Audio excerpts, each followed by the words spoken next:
Now, the first thing that people will notice when they get out of the airport in India is that the people drive really crazy. Just take a look at this traffic pattern and tell me if you can figure out the rules to the road. Just who has the right-of-way. And the honking? The honking is deafening. But look at the cars. Most of them don't have side mirrors. Probably because they would be sideswiped. So if you want to pass somebody, honk. If you want someone to move out of your way, honk. If you just want to say hi, it's okay to honk. In fact, the little rickshaw taxis, they say, horn please. Now here's a close-up view of traveling along the roads in India.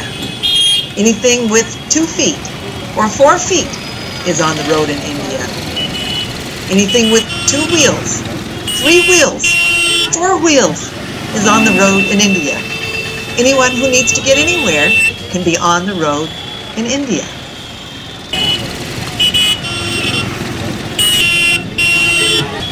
Why, you might just be out for a Sunday drive with your family.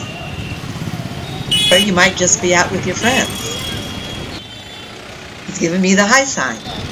Or perhaps for you, it's just your regular old Monday morning commute. But the rule of the road usually is cram as many people into a vehicle as absolutely possible and watch out for the cows. In India, you're going to have cows in the road. You're going to have cows in the middle of the road. In India, a cow gets to be wherever a cow wants to be, even if it means stopping for a snack right in the middle of the road. Now, if you'd like to try a little more exotic form of travel, you might want to try an elephant. This is not a circus elephant, this is a working elephant, a transportation elephant. Or if elephants don't float your boat, you might want to try a ride on a camel. Now in Rajasthan, where it is mostly desert, there are many working camels. And they get close enough to spit on you if they were so inclined. Now Aparna warned us, if you get in a rickshaw taxi, you're taking your life in your hands. But we figured, hey, what's India without a few risks? So off we go, never knowing if we'll return again.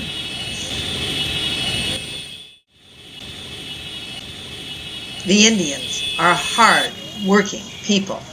Off to work they go, whether it's getting your eggs to market, or whether it's getting to the construction site on the very flimsy bamboo scaffolding, or whether it's making roti for lunch. This is my lunch, by the way. Or whether it's getting your bread to market. Or perhaps reading a newspaper, waiting for the next person to come buy your bananas. Or you might go to the clothing store.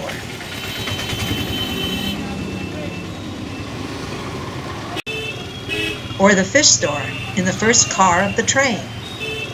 Or the produce market. Or the flower market. Or the luggage department. Or my favorite, the candy store, as she sits right in her cart. Don't forget the restaurant and the rickshaw driver. The good thing about a rickshaw driver is if you get sleepy, hey, you can take a nap right in your cart. Now here's one of the most fascinating jobs, the street sweepers. They are the Dalits, the lowest caste, and the government pays them to sweep the streets. They get the dust out of the streets, even though it just comes right back. Now, if you listen closely, you're going to hear me getting a lecture from my tour guide, because I just bought a pair of sandals and got taken in the market. 200 rupees. So, little bit you're careful. Many people are thinking tourist is a money tree. If you push, they give money. But this is very, very wrong. Here is a man making jewels for inlays. This man is a mason working on renovations for the Red Fort. He is very skilled in his labor.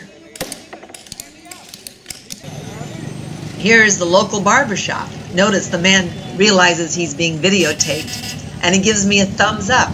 Everyone in India knows the thumbs up. Here I'm being given a lesson on how to make print material. Where are you from? New York. Hit one more time. Yes. 2 more times for New York. Oh yes. I know New York in that manner. Look at it. Like that we do the printing. It's a good teamwork. Please hold it. Because we are recorded right now. There we go.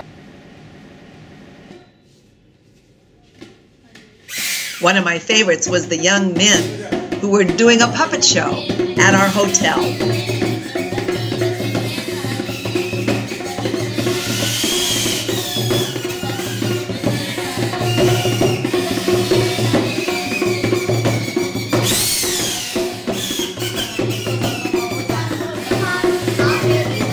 Of course, we ended up buying 2 puppets to bring home to our grandkids.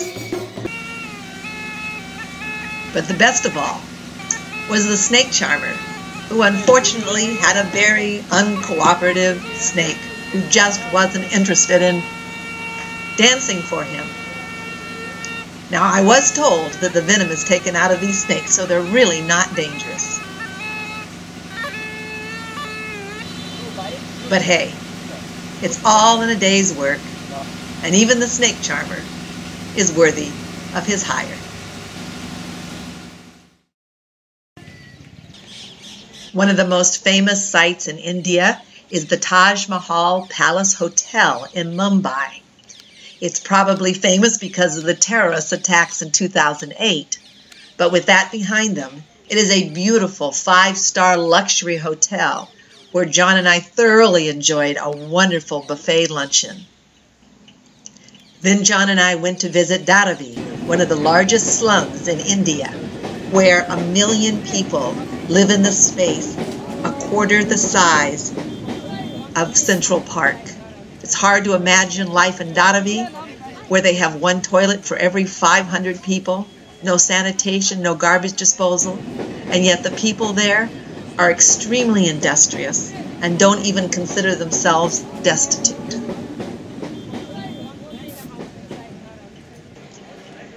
In Agra, we visited the beautiful Taj Mahal, made of pure marble. It took 20,000 men, 22 years, to build this beautiful mausoleum made by a Mughal king to honor his deceased wife.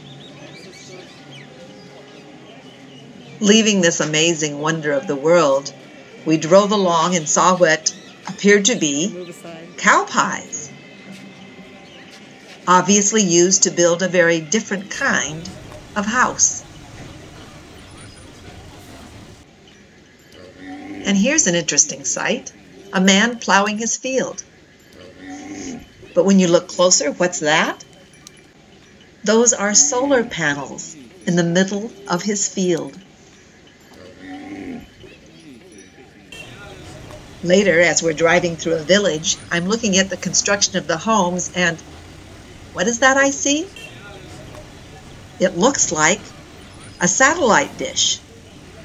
Maybe just a fluke, but we went on another half a block, and sure enough, these people not only have cell phones, they have internet and television as well.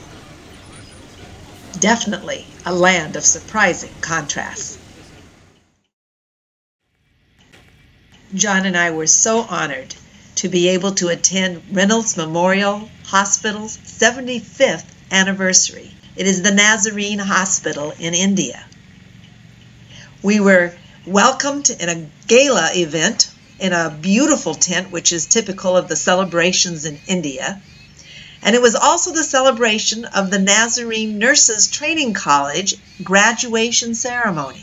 I want to introduce Sister Rajula Asir. She has a master's degree in science and she has specialized in psychiatric nursing. And she is the principal.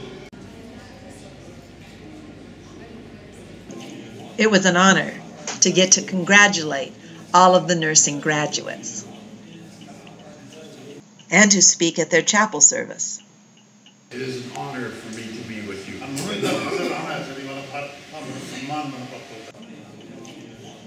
and to be able to stand with them for a picture and get a load of that hat they gave John.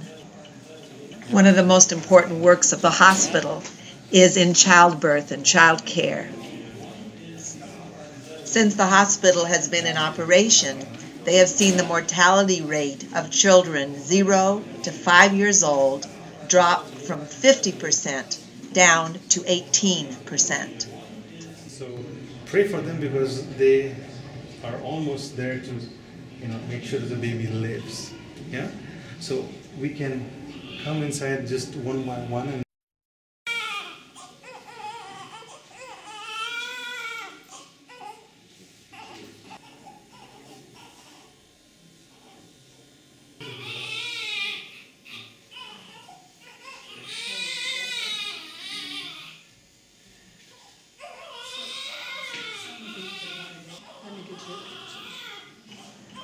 The babies and these faces, they say it all.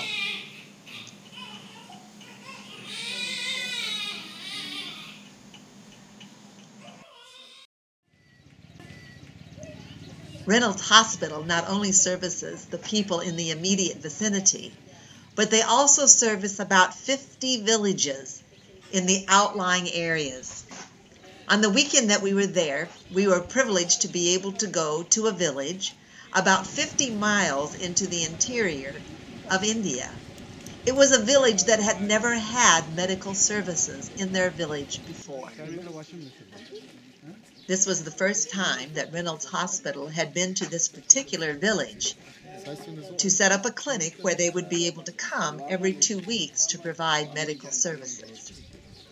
It was quite an occasion for the village, and we were as curious to meet them as they were curious to meet us. As we came into town, everyone came out of their houses to greet us as we came. It was a festive day for the city. School was canceled so that the whole town could show up and meet the doctors who were coming to set up the clinic. Here, as they met under one of their very fancy tents, set up for just this occasion, they are saying prayers on behalf of the village.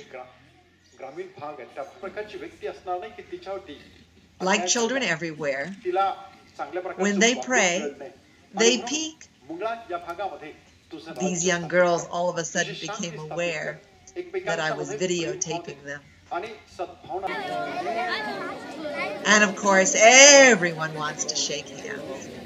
And to get into the action, when they realized that they were being videotaped, everyone wanted their picture taken. They were fascinated by the fact that when we took their pictures, we could then show them those pictures on their digital cameras. So everyone wanted into the action.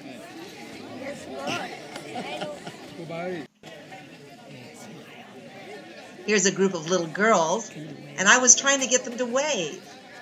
Can you wave? Oh, that means come. Oh, okay. Okay, beautiful. I learned. That was come, not wave. Okay, smile. Wave, can you wave? Show them how to wave. Wave, there you go. Yeah, that's good. Yeah.